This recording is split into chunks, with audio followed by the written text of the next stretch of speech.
Hi, everyone. Welcome. Thank you so much for joining us tonight here at International Print Center, New York, for this conversation with artists Mildred Beltré, Azikiwe Mohammed, and Darish J. Walker with Assembly Room. I'm Jen Bradovich. I'm IPCNY's Exhibition and Curatorial Manager. I am a white woman with brown hair in a bun and bangs, and I'm wearing a black turtleneck and tortoiseshell glasses. If you are part of the IPCNY community, you know that we have recently reopened our Chelsea, New York space with Living in America, an exhibition in 4 acts curated by Assembly Room. And if you're new to IPCNY tonight, welcome. I am in the gallery now. I'm in front of work by Darish J. Walker, which you will hear about tonight. Assembly Room is a group, Living in America is a group exhibition about the transformative and imaginative power of art in times of political and social crisis. And it's organized in 4 thematic acts, like a play. So Act 1, Outrage, and Act 2, Love, are currently on view in person at IPCNY until November 7th. Then we'll have a brief intermission, and we'll reopen the second half of the show, Act 3, Hope, and Act 4, Care. You can book reservations to see the show now at ipcny.org/visit. Living in America is also presented online with a few additional works and texts. The first 2 acts are live now in our digital exhibition portal, ipcnyexhibitions.org/livinginamerica. So this is our second online public program for Living in America. These are a series of conversations with artists from the show that tie in thematically with Living in America's 4 acts, and they're moderated by our curators, Assembly Room. I want to apologize that due to a technical problem, we just found out that our live captioning is not available tonight. So this talk is going to be recorded. It will be available online with captions within about a week or so. So thanks for your patience on that. The Q&A box will be available to you throughout the night at the bottom of your screen. If you want to ask questions, we'll try to take as many as we can at the end. And we'll do our best to end on time at 8 tonight. Thank you for spending some time with us.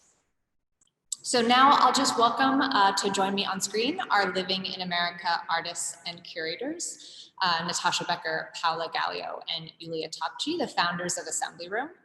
Assembly Room is a curatorial collective that works to empower women identifying curators living in New York City and beyond, and strives to create a more global and diverse ecosystem.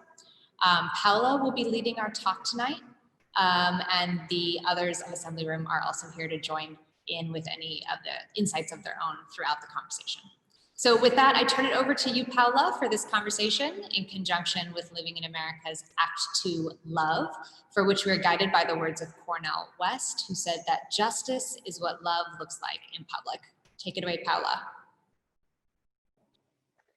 Hello, everybody, and thank you for being here. And I'm Paola Gallio. I'm an independent woman curator. I'm an immigrant from Italy, and I'm currently based in Brooklyn. I am wearing a black button-down shirt and big DJ headphones, and you can recognize me by my Italian thick accent. It's a pleasure for me to be moderating the second online programming of the exhibition Living in America. We curated this show at International Print Center with my 2 co-curator and co-founder of Assembly Room, our precious Julian Topci and Natasha Becker that are here on screen with us. And as Jan mentioned, Living in America is an online and in-person exhibition. So reserve your spot and go to see the exhibition in person. It's something that we can finally do. And it's inspired by the Theater of the Oppressed project by the Brazilian theater producer Augusto Boal. And as been mentioned, is divided in 4 acts: outrage, love, hope, and care. Tonight we are exploring the act of love, the second act. And we are here with 3 of the artists that we included at the show: Mildred Beltré, Azikiwe Mohammed, and Darish Walker. Act second, love. As we lean toward greater equality, artists remind us that love and action is the basis of justice. Our struggles require us to be radically in love, to be more loving and more inclusive than we can possibly know. Overthrowing systemic racism and inequality demand a transformation in ourselves and society. We are on a daring quest to remake America. This is from the word that we publish to present our second act. And I would love to introduce the artist, Mildred Beltré. She is a Brooklyn-based artist and educator, is a community organizer. Her work focuses on aspects of social change through print, drawing, and political engaged participatory practice. Then we have Azikiwe Mohammed, is a DJ, photographer, and installation-based artist. His practice explores internet aesthetic, pop culture, and the liminal space of marginalized Black and brown bodies. And we have Darish J. Walker, that is a visual artist currently living in Brooklyn. He creates figurative narrative, painting, drawing, and sculptures that combine race, identity, and religion into social political responses. Hi, everyone. I'm very happy to see you. Thank you for being here. Thank you for being part of Living in America. Thank you for your work as an artist and as an activist and a community organizer. And thank you for spreading love. We are here like to express how important it is in this time of changing and radical political problem, how it's important to go through this terrible time through care and love. And hopefully we are gonna make it through and be great. I would like to start with Mildred. And with Mildred at the show, we have 3 works. And these 3 works, the title are Dreaming in America, The Body and the Dream, and Color the Lines. These are together an abstraction and reflection of the dream evoked by Martin Luther King Jr. and the American dream slapped by immigrants upon arrival in this country from our press release. In these pieces, you choose a formal language of abstraction, and I would be curious to understand how does it relate to Martin Luther King words, and how does it relate to the propaganda of the American dream, which okay. Go ahead, thank you. So I can, okay, so I'll share my screen. Mm-hmm.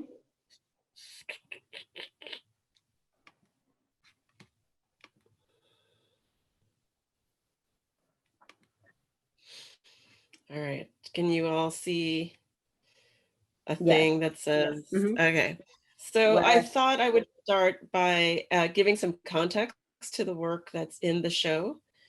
And this is I would say this is part of what started me thinking about this idea about the dream, was this sort of soft sculpture that I made, where I was just, it was a little bit of a quick gesture where I was just thinking about that idea of the dream. I was thinking about the idea, I was thinking about Martin Luther King's speech. I was thinking about the American dream. And then I wondered like how one might start to talk about that, right? Like where one might start to like think about, I don't know, like what happened to that? Like what happened to that idea? So this is a piece that came out of that, which currently is in the collection of the Everson Museum. And with that, I started thinking about my mom and my mom's migration to this country from the Dominican Republic in 1967. And I was thinking, you know, how did this Black woman who came from the Dominican Republic, how did she experience the social unrest and the kind of racism that existed here? You know, how did she understand that, and how did she understand herself in that dialogue? So these next two images are two images from the Newark riots in 1967. And when my mom arrived in this country, she had some friends in New Jersey, and so that was where she was first. And so so this is one piece, and this is called Newark 1967, The Men. And here's a detail of what the work looks like. So this is graphite and inkjet transfer. And these are both 38 by 50. And then this is called Newark, The Women, and it's done in the same way. And so I feel like these, you know, these pieces kind of give context to then the next pieces, the pieces in the show, which, as you mentioned, so this is a close-up, or this is a copy of, this is an image of the body in the dream. It looks very dark on my screen. Does it look dark to you guys? I mean, it is dark, it's graphite, but does the white look dark? You look okay. Okay. Yeah. So I guess I had, this is an outgrowth of another series that I had done called Dream Workers. And in Dream Workers, I was sort of contemplating the actors of the civil rights movement and and subsequent times, like post civil rights, and thinking about what that work was, or what that accomplishment might have felt like, and whether or not people felt that, like, was it done, right? Like, is the civil rights movement history, or is it the present? Is it a work in progress? Is it something that's not yet resolved? It's not something that's yet like made itself completely visible. And so I would render all these different actors and sort of this silhouette. And so this is a silhouette of Martin Luther King Jr.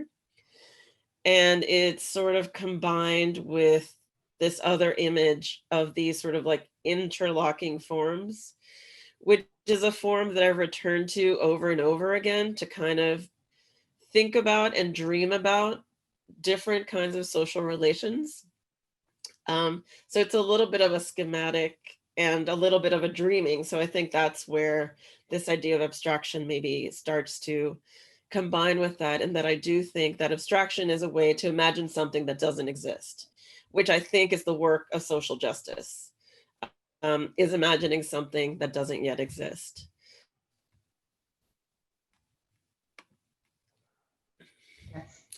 So here's a shot of, this is the installation in another exhibition, but this is, I think, how it's installed in the gallery. Yeah. And so the portrait is flanked by these two other pieces, and the one on the right is called Colored Lines, and it comes out of my love of color, but I think the title also has another connotation in the context of the work. And again, it's sort of, I guess it holds that space. I think the title maybe ties it to one thing, and then it provides a space to kind of consider that and contemplate that, and think about, I guess, barriers, right? Or think about barriers, think about different ways that that phrase might be interpreted. And I guess that is more, you know, it is more thinking about the work of the civil rights and like, yeah, I'll just leave it there. And then the piece on the left is called Dreaming in America. And I guess that one is maybe more a reference to the idea of the American dream. And I actually, the way it's pictured here, it doesn't actually have, this was before I embroidered the text into this piece. And so this is a woodcut with marker, and yeah, it's a woodcut with marker, and it has text embedded inside of it, which in this image was just drawn on, and then I decided to give that text more physical presence. And so it's cross-stitched into the paper, and the text reads, "Fuck the middle class." And I think that's, I guess, you know, it's sort of considering this thing about the American dream and maybe immigrant aspirations, or maybe just American aspirations, is a little bit to sort of move towards that. And so it's a little bit of a maybe fuck it because it's unattainable, and maybe fuck it because maybe it's messed up anyway. You know, maybe that's not what we should be going for. So that's the end of my presentation. I don't know how I am on time. No, you are absolutely. We are actually, you call this word science of word, and you Science hide. of the Word, yeah. Science of the Word was an exhibition that I had the summer before last, and it was a lot of text-based work. And it was thinking about Sylvia Wynter and and how she talked about that there's two ways that things get defined. Like they can be defined like through biology or by science, but they also get defined through language. And so it was a way of thinking about those different power relationships, right? Or the power relationships within language. And that's something that I sort of come back to often. And that's also related to the first piece, you know, in where the question is articulated from a certain point of view, right? It's not anybody asking, it's a certain kind of person asking. That's, you have also another side of your practice, that is the Brooklyn High Harp machine, that Yeah, again so works on word and messages, and is an ongoing engaged collaborative project in Crown Heights in Brooklyn that addresses gentrification and community building. And I would love just to ask you, those are, you know, like community engagement is definitely an act of love and caring for your others. And how is, would you tell us about the importance and concern and challenges of community building during pandemic? So just to go back a little, yes, so the Brooklyn High Art Machine is a collaborative project that I started with my friend and neighbor, Owesa Duvernay. And we've lived in the same building for about 20 years.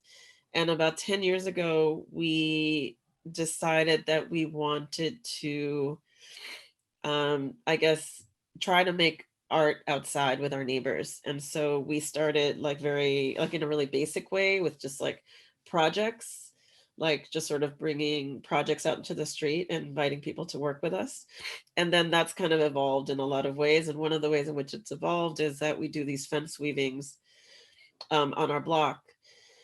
And it has been a really, working this way has been a really nice way to connect with our neighbors over these last 10 years, and to develop different relationships, and also to provide a space for people to be together, that on the street, you know, in a time when people of color especially aren't necessarily wanted to be on the street.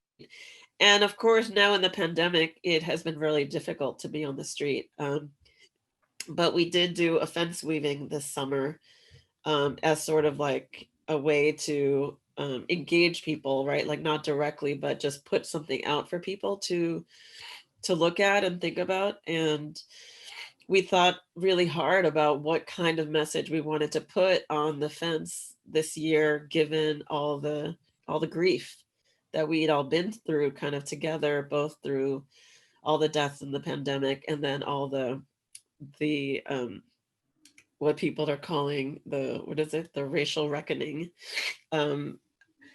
And so we chose a phrase from the Senegalese poet, or we like used language from the Senegalese poet Leopold Senghor, and the statement reads, "The ancestors speak in the night sky, black, mystical, and shining."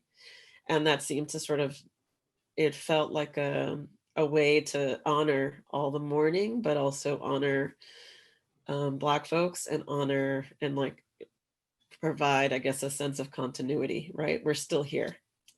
That's great. Actually, I've seen your work biking randomly in Brooklyn, and I was so pleased to see it, and so pleased to see that we could, enjoy art like just biking around, and it was great. There's one in the park too, in the band shell. I don't know. Yeah, if you, Prospect Park. Yeah, and because Celebrate Brooklyn was canceled, it was great to see it right there. And I also use it as an example of when my niece got in trouble with the police doing graffiti, telling her, I sent her to Italy the images of your work, telling her, there is a way that you can do it without spending the night in a police station. Thank you very much, Mildred.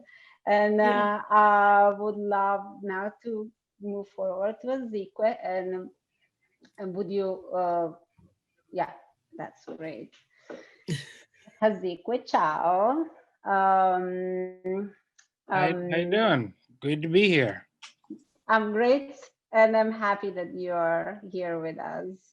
And we have your work in our online exhibition, and the two images that are there, they refer to the new Davenheim Food Bank, your project, part of the new Davenheim series of work, action, and installation to build a safe place for Black communities in America. Would you tell us more about this space that you are creating and how it works? Also, I saw that you have another talk in a couple of days and a raffle. We can have one of your pieces if we. I hope that I can win it. Yeah, I mean, who doesn't love a raffle, right? I know. What if the raffle could put food on people's tables? That That's just great. feels correct, like the correct answer. So I'll do the elevator pitch of New Davenheim, and then if people have questions, we have a question and answer period, right? So the name New Davenheim is an average of the names of the 5 most densely populated Black cities in America, which is New Orleans, Detroit, Jackson, Birmingham, and Savannah, as told by years of census data. So DC, sure, DC is not a city or a state. They don't count on the census. Atlanta, what is legally zoned as Atlanta, doesn't have that many people, because if they called Atlanta what is actually Atlanta, it would be too much voting power to a lot of very Black people. So actual Atlanta is smaller than what real Atlanta is. So looking at the census as part of this also points out to who's included, who's not included in the conversation. I hope we all got our census stuff in. Some lady came to my door, just knocked on my door, it was terrifying. but the census is a way for us all to be counted. So the town, New Davenheim, is a place where hopefully the concerns that are not being addressed for us in many of these other places can be addressed as a unit. Because let's trying to think of the best way to say this. This is still the short version. So each of these towns, the population number spiked in like 1964, 1952. The numbers went from, 60%, 65% to Jackson, 94% Black. Birmingham, Alabama is, I think, 91%. I've been to some of these places. It's beautiful but intense. So if the numbers spike, if everybody is moving like that, that means that a bunch of people aren't being served somewhere and are going somewhere else to look for what they weren't getting in the last place. But if there's more than one, then it didn't work. Otherwise, everybody would have kept going to the one place. So if there's a variety of the places, something is still broken over all of these. What does works mean? What does not works? That's a question that's not for me. It's a question for all of us that are moving and looking for whatever these answers are. So what are some of the questions? What are some of the concerns? What are the easiest concerns? Food and shelter, right? Those are very, very simple things that everybody needs. So I figured what better way for me to try and address one of these concerns in the best way that I can is to put together a food bank of sorts. I don't have a building. I don't have a branded car. I do have prints, which are in your show. Thank you so much for having me.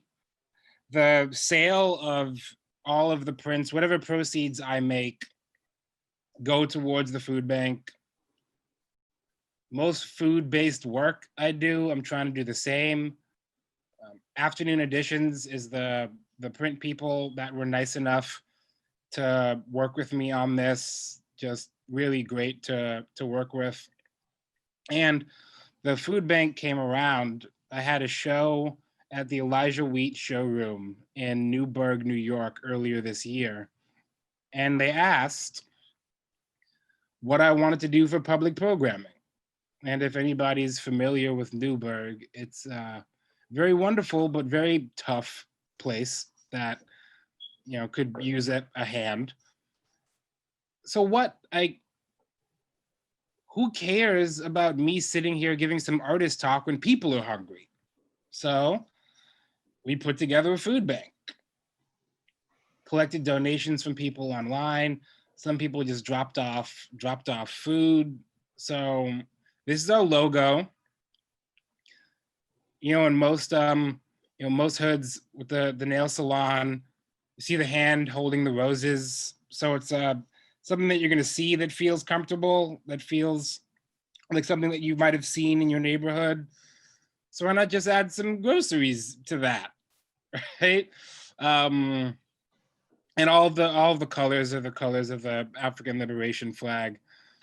So then these are photos from the first version of the food bank. We had 60 of these tote bags because I've done some food bank work. The bags are generally not very large. There's not a large amount of fresh produce because maybe what happens if your power goes out? Maybe you're in a living situation without a dedicated refrigerator or cabinet space. So we tried to have fresh fruit, fresh vegetables, but then also non-perishables.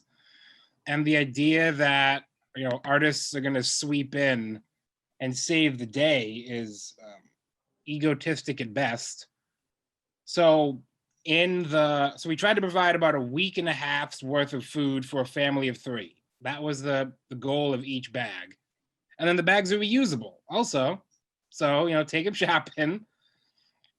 And then we put a sheet of paper in each bag that had a list of all of the local resources, their pickup days, the phone numbers of the places. Because of COVID, please call before you go. We're not sure if they're going to be open, but trying to offer a sustainable option outside of our, one-time option. And then doing this as many times as possible in as many places as possible. So we had, people of all sorts. All of the food on the bottom of the screen, that's the potatoes, oranges, apples, and carrots, which take as many as you want.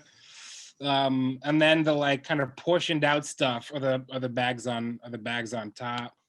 So we were there for, I don't know, 3-4 hours, gave out 60 or so bags of food. I'm explaining to somebody where the other, pickup and drop off locations are for just in their neighborhood, which some people were aware of, but others weren't. Yay, all the food's gone.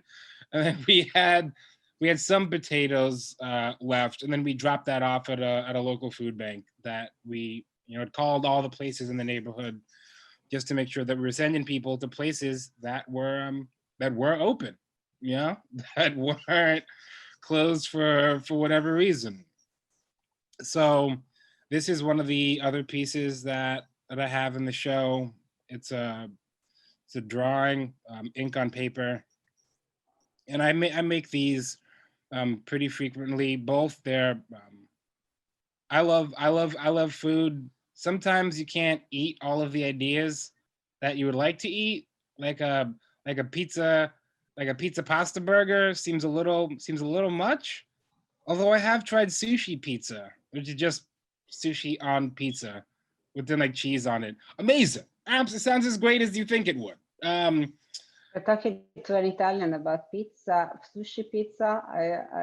It's great. It's great. I love it. It's fun. Because pizza, one of the best foods ever on the universe, is also just a plate. So what else do you want on your plate, right? So without desecrating your wonderful food, of course. Trying to look at other ways of approaching these food ideas, because food is an idea. Like you could just take 16 pills and eat a bar and all of your nutrients would be taken care of, but that has nothing to do with care, with time spent with people, with the ingredients, with going in the ground. So looking at these ideas and trying to swirl around where do we sit? Who do we sit with? What do we eat? What are things that are fun? Because a lot of times food can be a little serious. So trying to make more things in this vein to put some of the giggle back in dinner time, right? Beautiful. Tell us quickly how we can participate to the raffle on Thursday. And, So this is what is up for raffle. It's at Good Weather Gallery. There's a physical show that's up right now at Good Weather Gallery. The show is called Welcome Home, a Sunday Afternoon, and it is housed inside of a permanent fresco by Mariel Joan. Little Stone Open Home is the name of that. And there's a bunch of people with some food. They've got some bread, some wine, some beers. Everybody's having a great time, right? On the wall, you can see the fresco. So for $20, send through PayPal info@newdavenheimfoodbank.com. You are entered into the raffle to then get this life-sized sandwich. And I'm looking up the name of the food bank that we paired with. It's a food bank that's in North Little Rock, which is where the show is. It is the Amboy Food Bank. Great. Yeah, the Amboy Community Food Pantry. Their full name. Beautiful. So then all money donated goes to the Amboy Community Food Pantry, and we announce a winner at the end of the talk. There's a talk on Thursday. In the end of the talk, you pick a name out of the hat, this hat, and then we're gonna mail you a sandwich and announce how much money we've raised from fake food to put real food on people's tables. Thank you very much. That's great, and I can't wait to participate and to hear all the good that you have made. And we have our third artist, that is Darish Walker. Ciao, Darish. Thank you very much to be up here with us. Yeah. And thank you very much for including me in the show. It's been a pleasure and an experience, working with everybody. So, and a pleasure meeting the artists. It's been good. It's always. Darish was my first in-person studio visit in months, and I will never forget the feeling of going back to talk to a real artist in real life. And it was a new beginning from your studio visit up. So I'm very happy that I have this memory sharing with your work, which I love and is in our physical space at the moment. And is also on your background, one of the print out of the art that we have at the gallery. So I would say that let's start from the title of the project, that is Black Father Matter Series 2. Why did you decide to dedicate 3 series of your work on cardboard of Black fatherhood? Yeah, that series, Black Fathers Matter, was it's a very interesting series. I started out working with that, let's see, almost a year and a half ago. And it started out with me just trying to get more reference images for my drawing, because I'm not a photographer by trade. I do primarily painting and drawing. And I forgot, before I get started, for the visually impaired, I am a Black male with long dreads just past my shoulders. I have clear framed glasses on and a slight goatee with a dark shirt that has a slight Rococo floral pattern. So with the Black Fathers Matter series, which is a print, like she said, that series began with an investigation on Black representation, really. I was always interested in how images I see in real life, just in advertising and media, didn't often portray what was normal in sort of everyday life. It sort of always seemed fictitious and unfamiliar as a Black person. So I was trying to capture moments that, to me, I felt reflected honesty and, normality in the sense of love, but it also sort of counteracting what's often portrayed for Black men. So Black males in America are often portrayed in a negative light, and the series was sort of an approach to, I guess, provide imagery that goes against that narrative. And let me just start my presentation with a screen share. All right. So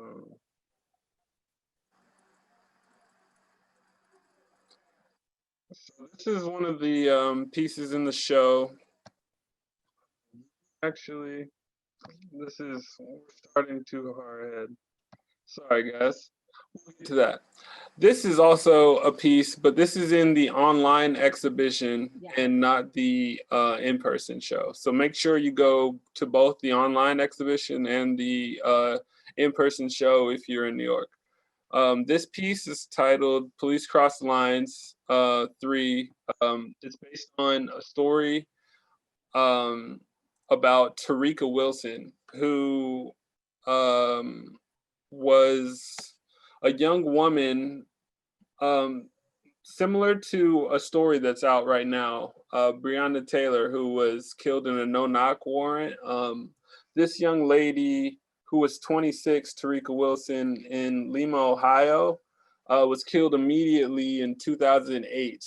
So that was about, 12 years ago now? And the reason I created this piece and even another piece actually called Massacre of the Innocents that actually has 11 portraits. This I thought was crazy because she was holding a baby. The baby was shot upon the police entry. She was the mother of 3 or 4, I believe, and the baby had to have its finger amputated. He was shot in the arm. And similar to how the Breonna Taylor case is being handled and charges are being handled, police were never charged with anything specifically pertaining to murder or aggravated assault or anything like that. So that story, to me, sort of made me think about police brutality in a way, and stories similar to that, and that's where the title for the series, Police Cross Lines, came from, as a play on words for police line, do not cross, because they always put yellow tape up, but when there's situations that are a little fishy, it seems like police cross lines. So yeah, make sure you check that piece out online. This is the piece that's not in this show that's titled Breonna Taylor, She Mattered. This was a reaction piece that I made not immediately after, but the reason I made this piece was almost sort of because I noticed how George Floyd was getting most of the attention.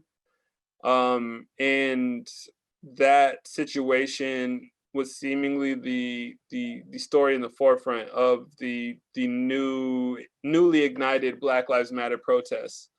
So this piece was sort of me feeling like, as a Black male, I need to use my voice to help Black women as well.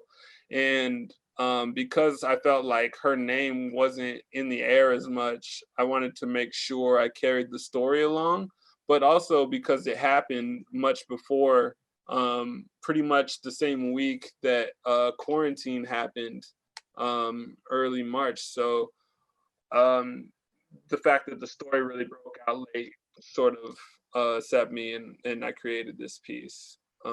This piece is actually in a group show called Soul Cakes at the local project in Queens for another week. But back to this other piece, Queens. Black Fathers Matter. So I was about to start this talk with this, but what I wanted to say is the photographs that I was taking for about a year around the tri-state area, some in Newark, New Jersey, some, in downtown. This is downtown New York. This is around 14th Street, maybe like 9th or 11th or something like that. And what I'm trying to do is capture Black masculinity, Black fatherhood, Black role models in everyday life, interacting with their children, the future, showing that these typecasts and these stereotypes that we see in media aren't real. And not only are they not real, it's not normal to most of us, but that's the only thing that we see perpetuated. What I'm doing with the cardboard behind the imagery is using the cardboard material as a metaphor. Cardboard's often considered low quality, easily replaceable, discardable, and those sort of associations I empathize with and can attribute to the Black American experience. So I try to use the material to bring about the sort of rough, slightly torn environment that the figures exist within. And this piece is called Future of America, also in the show. And this has print that was actually on the box before I started working on the material. But what I liked about that pattern is sort of how it had a home sort of imagery on there. It was actually a furniture box, but I removed the letters with simple tearing and then created the word future with the print that was there. And thinking about children and being Black American, you know, the youth is the future. So that's sort of where the Black Fathers Matter, fatherhood and that tying to youth in the future. And how there's so much like power in this image. I think just the dad wearing the girl's backpack and you know, he's got a New York Knicks hat on, and you know, it's very New York, but you know, the little girl has her own phone. Because he has a phone and she's holding one, so it's so interesting. The interaction in between the figures, it's great. It's very sweet, and it's also interesting to see there are like just snapshot on the street and how the reality actually got completely distorted by this idea of weaponized Black body on and politics. it feels like that shows in a little bit of like the you know, a Black male's posture and demeanor, sort of like feeling that pressure every day. Like even like in this picture, I feel like, you know, the father kind of like is feeling that, but like, you know, handling you know, his obligations, doing his duty, you know, he's there. The little girl doesn't seem, you know, in any way bothered and you know, is happy and just there for the ride. One small little detail in here is that usually on the subway doors it says do not don't lean on doors, but I took out letters again, so like the out of the don't I just kept the D, and then on is the N in doors, so it says DAD on the side there, and then in the back it says on D. So it actually, the title Dad on D came from the text that I left in the photograph originally. Yeah, thank you guys. Thank you very much. This is great. It's great to talk to you. It's great to have you all here, you know, on screen. I wish we could do this in person, but very soon. There are. I would like to remind our audience that they can post questions for our artists. Now, there is actually one question on the Q&A that it came right after Mildred was speaking, and it says that it seems more that the middle class was never tangible to certain groups, namely the groups who are responsible for building this country and the American dream, on their backs and blood. Well, that was the answer to the question. Somebody answered the question that we didn't even have to. That's why it's closed out. Oh, beautiful. I made a mess. Mm-hmm. No, I'm reading it at the same time you're reading it. I love when whole other conversations happen. That's good. And but actually, I agree. I mean, this is what is happening, and our middle class is just completely forgotten by by the politics of And I am an immigrant myself, and I have all the privilege of being European and be white, and coming from you know, a situation that was more a choice than a necessity. But when I immigrated in the US, I actually understood what the American dream was, basically marketing, a very good marketing strategies, and I thought that the US were experimental multiracial democracy that worked, but it doesn't. And I completely understand what is the need of Mildred to go and talk about how the American dream is not an American dream for anyone anymore. Yeah, I mean, I think the other part of it is that maybe it's not a useful framework anymore, you know, but and it's that also not the framework of striving to attain that's what you're supposed to do hasn't, I mean, one, it hasn't worked out for everyone, but it also hasn't really built very good community among different groups either, right? And so that, you know, and so that it is just a way, it perpetuates exclusion, but it also like has really made, it's also perpetuated bad relationships, I guess, between groups that maybe it's more attainable for versus ones that will be always excluded from that, you know, and so it just like, it makes things worse. So I'm offering that it's maybe not a good framework for us, and that we could think about a different framework, you know, another goal, a different goal. Yeah, absolutely. Okay. Paola, can I ask a question? Sure, you can, please. Hi everyone. I'm Julian, also co-founder of Assembly Room. Thank you everyone for being here. It was so amazing to hear you speak and learn even more about your works. Azikiwe, I want to know how I can purchase your print and where we can buy it, and how much is it? So the print is 15 by 15 silk screen. It's $500. It's an edition of 8. And how to buy it, I don't know. That's the print center. That's a that's a you question. I don't know. I give you the thing, and then people go to you to buy the thing. So whatever you say, I go, great, I love that, cool, and then that's the answer. So then whatever, you know, cash I get from that, I'm gonna split up amongst, you know, 3 food banks that I've been working with over the past few months.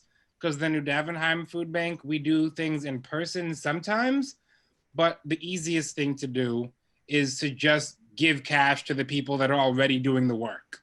So just funneling cash to some of these smaller mutual aid funds, bail funds, and food banks seems most helpful.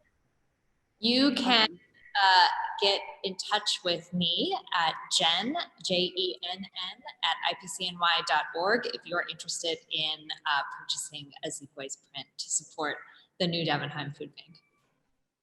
Let's do this. And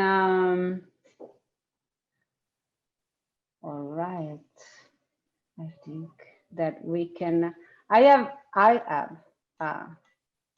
a question for Darish, actually, that I feel like in your work there is all these references of Baroque and religious scenes, and I, you know, maybe because I went to a very traditional art school myself, I was very driven by that iconography, and all your subject seems to be in this standard representation of martyrdom scenes. And what make you bring the aesthetic of this work on that direction? What why did you want to incorporate this kind of iconography on your work? Yeah, that's a really good question. I really, well, so there's a lot of things that go on. My work is primarily based in sort of a reactionary, almost protest style manner where I'm almost always discovering new information that I often find, I guess, troubling, like the fact that the Black Lives Matter issue, what I'm fighting for is also within the art world itself, in terms of the canon of Western art history and who's represented in education in the arts.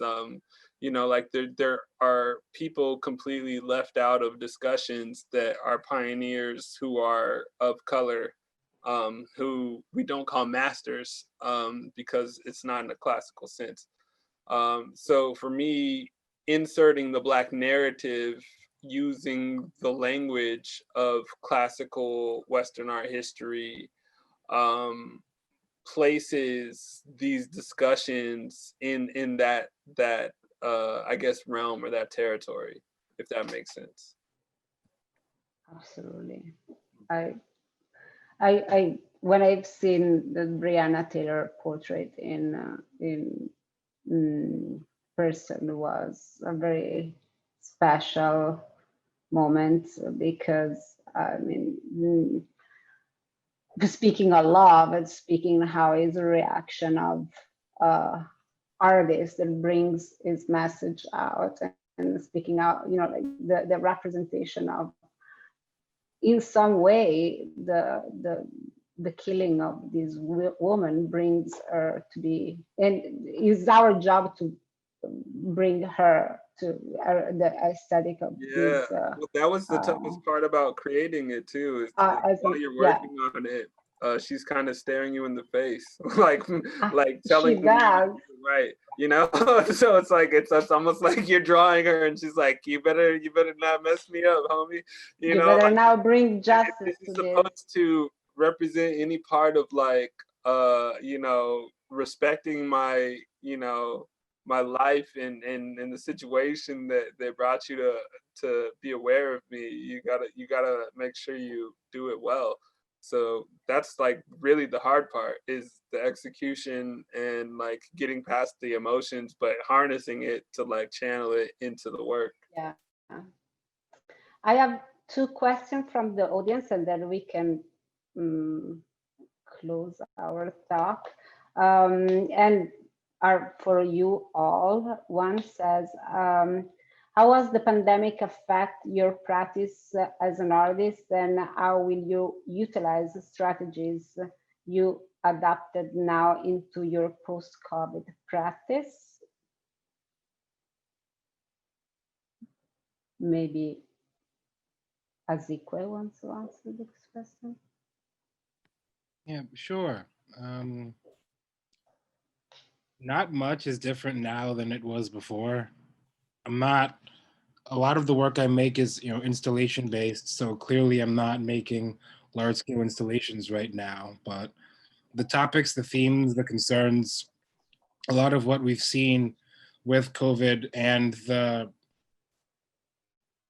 forced slowdown, which has had us look to the left and the right at our neighbors in ways that we haven't before, have, you know, uncovered a lot of issues that, you know, those of us in Black, brown, marginalized communities have been dealing with for many, many moons. So in terms of, you know, what my practice is, it's the same as it's always been. Like, I'm Black, don't kill me. Being Black is cool. Wouldn't it be nice if everybody could eat and then have things that are nice? That's kind of always been where I've come from. And now that there's a lot more hungry people, there are a lot more people that formerly were angry at their neighbors for sitting on the stoop, but are now understand where that idea comes from. I don't see much that, that I'm up to that is different or is going to be different, unless a whole lot of things change, which cool. You know, if I can just make paint pictures of like flowers and kitty cats, nothing would make me happier. But in the meantime, my practice is going to stay the same as it has been since before this. There is also one last question that says, and I would like you all say some word to answer this question, is what role does love play in your personal relationship with your practice? Maybe Mildred would like to start. You're prepared on love, I know. Am I? I actually wanted to talk about the other question. I mean, I guess, sure, I can address it in terms of love. So, I mean, I think I love my community. And I think my work in a lot of ways deals with that, both my studio practice and the work that I do with the High Art Machine. I think, you know, going out in the street and making work with my neighbors is about loving my community and wanting it to be whole, right? Like wanting to be part of contributing to building it. I guess Mildred froze for a second. I guess, yeah. But I'm sure that Darish has something to say about love as well. Yeah, well, Mildred froze, but love for me in terms of my work.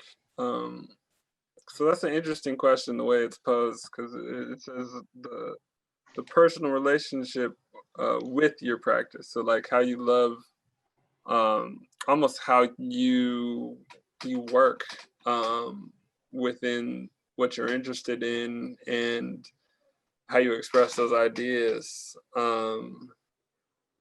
So like for me, love is like the motivation, really. It's almost like it's why I like dropped out of business school after 3 years to be an art major. Was because my love with my practice. So you know, it's like those little things where it's like, you know, not going out or deciding, you know what, I'll have 6 or I'll have 5 hours of sleep tonight because I want to do 2 more hours in the studio tonight, you know, and then I'm gonna get home late. Like those little things are like part of the love of your practice.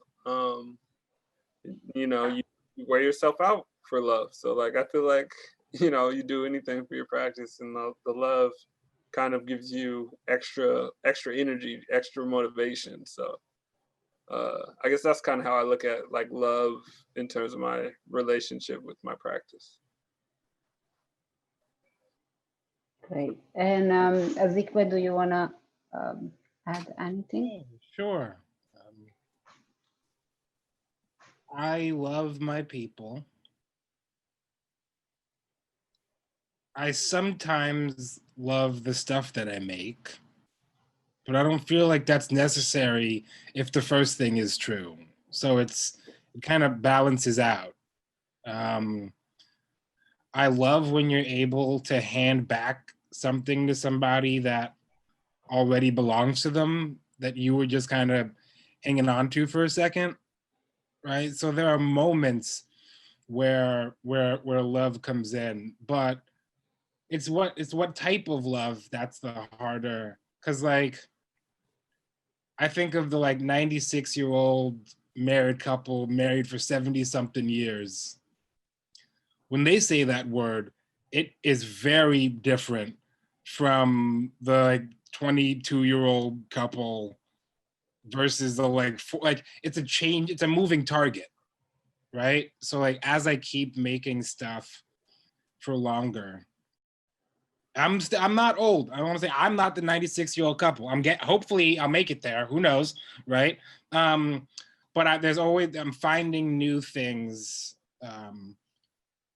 to continue to fall in love with, which I think is the most important part of love, is the work that it takes to maintain it, right? It's not just like a magic wand that gets waved over your head and then everything's fine. You know, that Cupid's arrow will fall out. You got to pick it up and put it back in. And that sort of back and forth between the two is where the work gets made. And I think that's something that is expressed so well in Dareece's work and Mildred's work. It's an honor to get to share some time and share some words. Oh, thanks, man. No, same to you. Much appreciated. And I loved your work, man. Like giving back to the community the way you do is like, yeah, that's very important. So, you know, to do it in a creative way even is even better. So I think that there is there was one thing that was really funny. I think I share a funny food bank story super quick. They so people generally do the circuit, you know, you're like, this place has the frozen chicken, this place has the like granola bars, so you hit as many as you can, and then you get all your food for the week. So when they got to us, they're looking at the bag, and they're like, there's too much food in it. Like, they were confused. Like it didn't make sense. Played by the rules. But that's only possible because of, you know, the love of so many other people that threw in, you know, so much food and cash and time that we were able to do that. So it's trying to be a conduit for other people's, you know, love is always super nice. Azikiwe, I have a quick question about the tote bag. Do you also offer that for sale as a fundraiser for So that would be smart. That would be smart. You know? I did one. And because I was particularly intrigued by, you know, the symbolism of the bag in terms of the Black Liberation flag, and you know, sort of reconfiguring the abstraction of that into these symbols of food and plenitude and how, you know, and so I just yeah, I think it would be wonderful if you did, because I would love to have one. And you know, as you said, there's also this generosity that the bag represents, because it is so big, and you know, this just connecting to this funny story that you told. But I love what Mildred said earlier too about abstraction as imagining something that doesn't yet exist, you know, and in a way that bag imagines something that the flag that was inspired it was also about imagining something that doesn't yet exist. You know, it was just so beautiful when you said that, and that social justice is the same, you know, and true for your work as well, Darish, is imagining something that doesn't yet exist, you know, for Black men and Black families, and just, you know, for our society. So thank you all for your wonderful contributions, and it really was a pleasure to spend the evening with you. Yes, thank you. It was. Thank you. Very much. And Jen, I love the background, by the way. I just have to say. isn't it?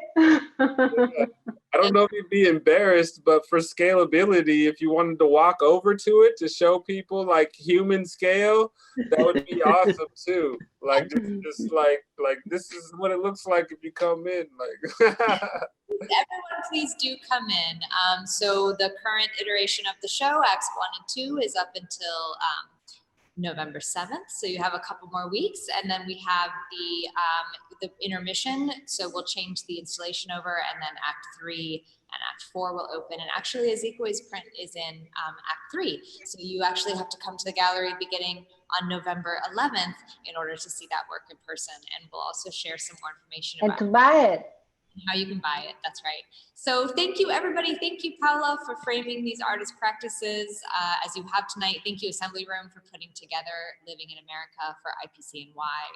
Thank you, Mildred and Azikiwe and Dareece for sharing your work with us tonight. It was really, I think, constructive and inspiring to hear the way that you guys are reimagining this legacy of a dream and stretching our imagination even further for the next iteration of the dream. So I think that is a wrap. Everyone at home, thank you a lot for joining us. We'll get you out of here so you can get on with your night. Visit online at ipcnyexhibitions.org/living-in-America. That's where you'll find the site, and book your visit to see us in person at ipcny.org/visit. Make sure you're following us on Instagram at ipcny, follow Assembly Room at Assembly Room NYC, and check the website for more information about these works and these artists and how you can follow them. Thanks, everybody. There's a quick survey. If you can fill that out briefly, I think it's only 2 questions. It helps us make our programs better. And have a great night. Thank you. Thank you. Thank you very much. Bye. Thank you. Good night.